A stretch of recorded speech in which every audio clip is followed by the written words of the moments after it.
पर मोतिहारी की एक लड़की ने एक अनोखा कमाल करके दिखाया है। मात्र 14 वर्षीय आराध्या ने एक नहीं, दो नहीं, बल्कि 234 अलग अलग भाषा में हनुमान चालीसा का अनुवाद किया है। आइए देखिए ये रिपोर्ट। मोतिहारी की मिट्टी से निकली एक नन्ही साधिका ने वो कर दिखाया जो दुनिया भर के करोड़ों भक्तों के लिए एक प्रेरणा बन चुका है।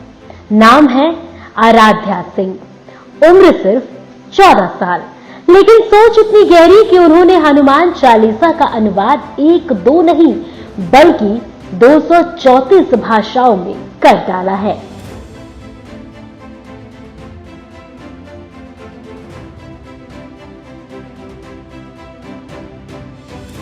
मैथिली, भोजपुरी, अंग्रेजी, संस्कृत, जापानी, कोरियन, लैटिन से लेकर तमाम विदेशी भाषाओं तक आराध्या ने हनुमान भक्तों को हर जुबान में प्रभु की स्तुति का रास्ता दिखा दिया।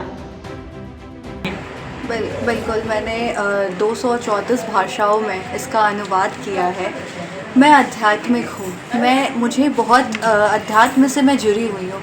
मैं चाहती हूँ कि आज जहाँ पे हमारे देश की पीढ़ी, हमारी देश की युवा आज जहाँ पे एक अलग रास्ते पे जा रही है, मेरा रास्ता उससे अलग है। मुझे अपने परिवार की विरासत को आगे ले जाने का कार्य करना है। साथ ही मैं इस सोच के साथ इतने भाषाओं में अनुवाद की हूँ।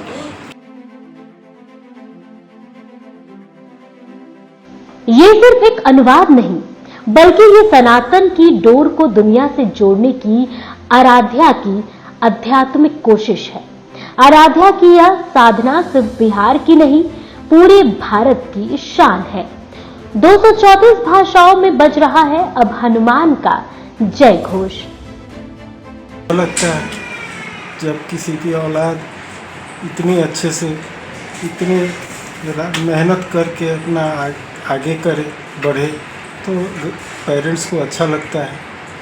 इसका मन था कि हाँ, हम कुछ अलग करें, तो हमने कहा, कभी इसे रोका नहीं। हमने कहा कि ठीक है, आपको जो अच्छा लगे वो कीजिए, आपको जो सहयोग होगा हम एक पिता के हैसियत से जो भी बन पाएगा हम करेंगे। जहाँ तक हुआ उसे बताने का, मैं बच्चों हमसे सीख ले कि उसको समझाती थी कि बेटा पढ़ाई के साथ साथ, पढ़ाई तो हर बच्चे करते हैं, बट पढ़ाई के साथ कुछ एक्स्ट्रा भी कुछ करना चाहिए। तो उसको धार्मिक में बहुत ज़्यादा ये था, हमें पूजा पाठ करते हुए देखती थी तो उसको आस्था था कि नहीं हम लिखेंगे। माँ, ये हनुमान चालीसा तो हम लोग पढ़ते हैं, जो अवधि में आती है वो सिर्फ हम लोग जानते हैं, लेकिन अदरवाइज और भी देश के लोग पढ़ सके।